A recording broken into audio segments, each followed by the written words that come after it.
নমস্কার বন্ধুরা, mister Mrs cooking আরে তোমাদের সকলকে জানাই আরো একবার স্বাগত। আজকে চলে এসেছি দুর্দান্ত স্বাদে একটা রেসিপি নিয়ে, একদম ইউনিক আর কম টাইমের মধ্যে তোমরা বাড়িতে ঝটপট বানিয়ে নিতে পারবে। আজকের রেসিপি এঁচোড় কিমা। তো এঁচোড়ের কিমা বানানোর জন্য অবশ্যই কিন্তু সাথে থাকতে হবে আর পুরো রেসিপিটা দেখতে হবে। সকলের কাছে অনুরোধ রইল পুরো রেসিপি দেখা। আর যদি ভালো লেগে থাকে তাহলে অতি অবশ্যই একটা লাইক করে দিও, কমেন্টের মাধ্যমে জানাতে একদমই ভুলো না যে কেমন লেগেছে আজকের এই রেসিপি। আর যারা নতুন বন্ধু আছো এখনো পর্যন্ত সাবস্ক্রাইব করনি, তাড়াতাড়ি করে সাবস্ক্রাইব করে নাও, পাশে থাকা বেল আইকনটা ক্লিক করতে একদম ভুলো না। চলো দেখে নিই আজকের এই দুর্দান্ত স্বাদের রেসিপিটাকে বানানোর জন্য আমরা এখানে একটা এঁচোড় নিয়ে নিয়েছি আর এঁচোড়টাকে আমরা কিন্তু কেটে নেব।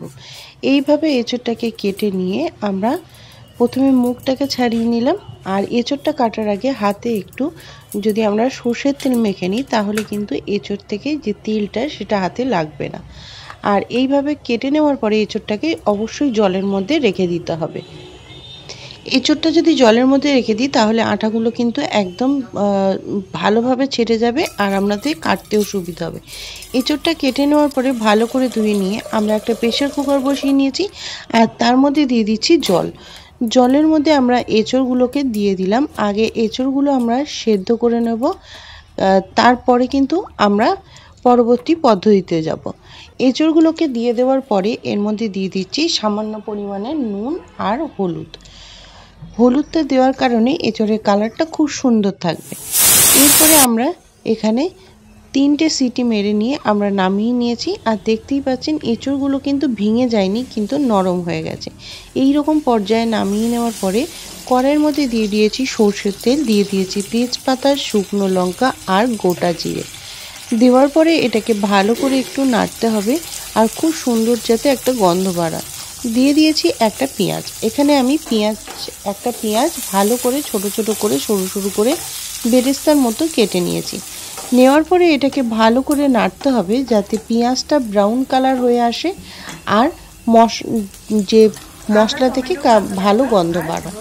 এরপরে আমি এখানে একটা পেস্ট করেছি, নিয়ে নিয়েছি রসুন, আদা, টমেটো আর পেঁয়াজ।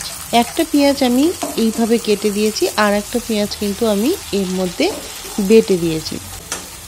টোটাল আমি এখানে 2টো বড় সাইজের পেঁয়াজ নিয়েছিলাম। এরপরে এটাকে ভালো করে নাড়িয়ে চাড়িয়ে দিয়ে দিচ্ছি নুন। নুনটাকে দিয়ে দেওয়ার পরে দিয়ে দিচ্ছি এখানে হলুদ। যেহেতু এঁচোড়ে হলুদ দেওয়া ছিল তাই হলুদটা একটু কম দিলাম। এরপরে দিয়ে দিলাম এর মধ্যে জিরে গুঁড়ো, দিয়ে দিচ্ছি এর মধ্যে ধনে গুঁড়ো। ধনে গুঁড়ো কিন্তু খুব সামান্য পরিমাণে এর মধ্যে দিয়েছি। আর এরপরে এটাকে ভালো করে কষিয়ে নেব যাতে মশলাটা থেকে খুব সুন্দরভাবে তেল ছেড়ে আসে। আর আরও সুন্দর কালার আসার জন্য এর মধ্যে দিয়ে দিয়েছি কাশ্মীরি রেড চিলি পাউডার। সম্পূর্ণ অপশনাল, তোমরা না চাইলে নাও দিতে পারো। এরপরে একটু হাতে করে জলের ছিটে নিয়ে মশলাটা আরও ভালো করে কষিয়ে নেব। নেওয়ার পরে দিয়ে দিচ্ছি এর মধ্যে টক দই। টক দইটাকে ভালো করে ফাটিয়ে ঠিক 4 চামচ মতো টক দই এখানে অ্যাড করেছি। দইটা মেশানোর সময় গ্যাসের ফ্লেমটাকে অবশ্যই লোতে রাখবেন, তা না হলে দইটা ফেটে যাবে। এরপরে এটাকে খুব ভালো করে কষিয়ে নিচ্ছি যাতে দই থেকে তেল ছাড়লেই কিন্তু আমরা তারপরে এর মধ্যে যে মেন রেসিপিটা সেটা আমরা রেডি করব। আর এর মধ্যে দই থেকে যখনই তেল ছাড়তে আরম্ভ করে দিয়েছি দিয়ে দিয়েছি 1 চামচ মতো চিকেন মশলা। চিকেন মশলা এর মধ্যে দেওয়ার পরে এটাকে ভালো করে একটু নাড়িয়ে চাড়িয়ে দিলাম। দেখতেই পাচ্ছেন খুব সুন্দরভাবে কিন্তু তেল ছাড়তে আরম্ভ করে দিয়েছে। আর এরপরে এর মধ্যে দিয়ে দিচ্ছি চিকেনগুলো। এখানে আমরা ছোট ছোট করে কিছুটা চিকেন কেটে নিয়েছি। আর এই চিকেনের যেহেতু যদি একটু চর্বি টাইপের যেগুলো সেইগুলো থাকলে কিন্তু এটার টেস্টটা অনেক ভালো আসবে।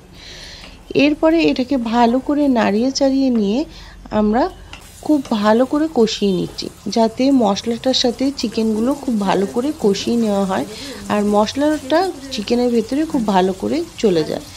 এরপরে আমরা আলু একটা সেদ্ধ করে নিয়েছিলাম, সেটাকেও এর মধ্যে দিয়ে ভালো করে নাড়িয়ে চাড়িয়ে দিলাম।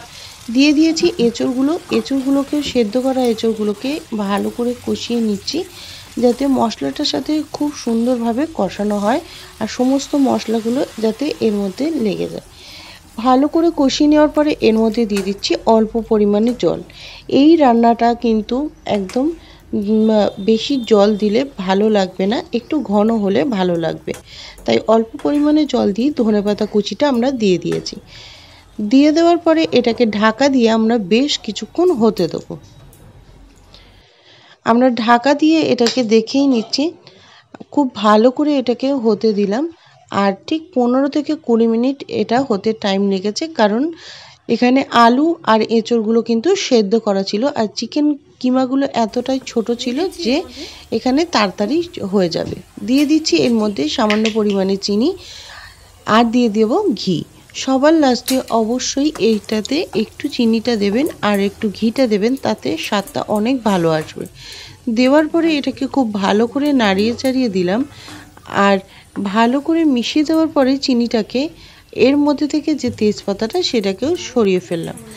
দিয়ে দিচ্ছি এর মধ্যে গরম মশলার গুঁড়ো। আমরা চিনিটাকে দেওয়ার পরে ঘি, গরম মশলার গুঁড়ো এটা লাস্টে দিয়ে কিন্তু আমাদের রেডি হয়ে যাবে এই রকম অসাধারণ স্বাদে এঁচড় কিমা। আর এই এঁচড় কিমা কিন্তু বানাতে বেশিক্ষণ একদম টাইম লাগে না, খুব চটজলদি কিন্তু এটা রেডি হয়ে যায়। আর দেখতেই পাচ্ছে একদম গামাখা গামাখা, ঠিক এই রকম আমাদের গামাখাই কিন্তু এটা লাগবে। এরপরে এটা আমাদের রেডি হয়ে গেছে, আর রেডি হয়ে যাওয়ার পরে আমরা একটা পাত্রের মধ্যে নামিয়ে নিচ্ছি।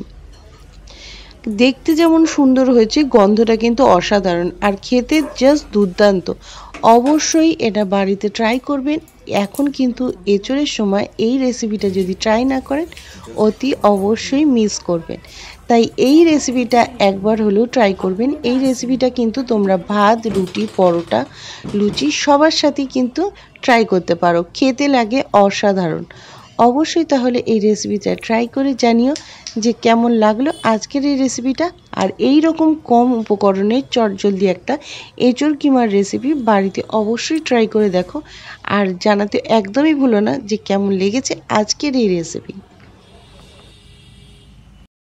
তাহলে আমাদের রেডি হয়ে গেছে আজকের এই দুর্দান্ত স্বাদের রেসিপি এঁচড়ের কিমা। আর অতি অবশ্যই বাড়িতে ট্রাই করে আমাকে জানাতে ভুলো না যে কেমন লাগলো আজকের এই রেসিপি। আর যদি ভালো লাগে তাহলে কিন্তু কমেন্টের মাধ্যমে অবশ্যই জানিও।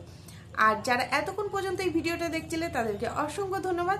যারা নতুন বন্ধু আছো এখনো পর্যন্ত সাবস্ক্রাইব করনি, তাড়াতাড়ি করে সাবস্ক্রাইব করে নাও। পাশে থাকা বেল আইকনটা ক্লিক করতে একদম ভুলো না। চলো দেখিনি আজকের মতো রেসিপি পর্যন্তই, আবার ফিরে আসবো নতুন কোনো রেসিপি নিয়ে।